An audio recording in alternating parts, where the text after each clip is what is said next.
Take a look at a map of almost any historic European city, and chances are you will find a city center filled with wiggly roads and corridors, contrasted by straight and thought-out lines further out of the city center. Though this demarcation is often visible solely because of modern structures or roads, they are in fact a living remnant of the city that once was. It's a tale of urban growth and the development of the inhabitants of a city. More specifically, it's a story about city walls. Let's start from the beginning.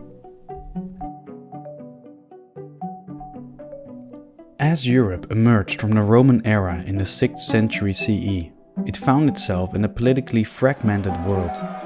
Warlords and local kings all vied for pieces of the fallen empire. This meant that wars were frequent and the need for fortifications became apparent.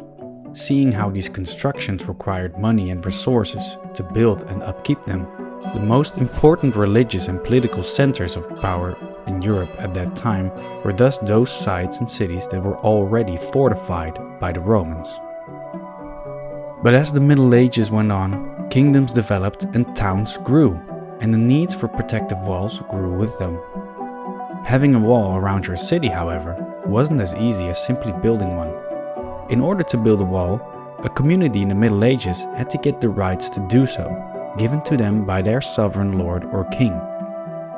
Not every community got these city rights, because walls could be used against the lord himself. Strapped for cash, however, most lords were prone to grant the city particular rights in exchange for gold or the right to levy extra taxes. Over the centuries, populations grew, warfare advanced, and cities had to reinvent and rebuild their walls several times to be able to protect the city center. But eventually, the development of warfare meant that walls were no longer any defense against modern guns and artillery.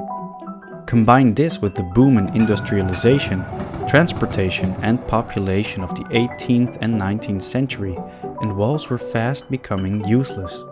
Soon, walls throughout Europe became symbols of oppression and the time gone by that would have to be reinvented one last time. The needs of industrialization and transportation required new space and solutions in the still medieval cities of Europe. Throughout the 19th century, and especially after 1848, a trend becomes visible in the demolition of city walls. Crowds relished in the removal of these icons of separation, and the spaces they occupied would in turn become the symbols of a new age: roads.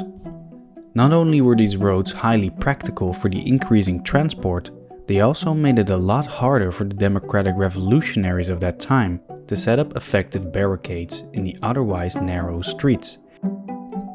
In a relatively short time, walls disappeared from European city centers. But not entirely. In some cities, the ancient walls still stand as a proud and protected symbol of culture and identity. In other cities, the roads that replaced walls and the ruins that still stand offer a glimpse of a past city and its limits. Nowadays, these ruins are admired and protected as cultural heritage, as they show the growth and change of a city through time. Most important of all, the remnants show us the ruins of history still alive, and remind us how, in many ways, history has made the present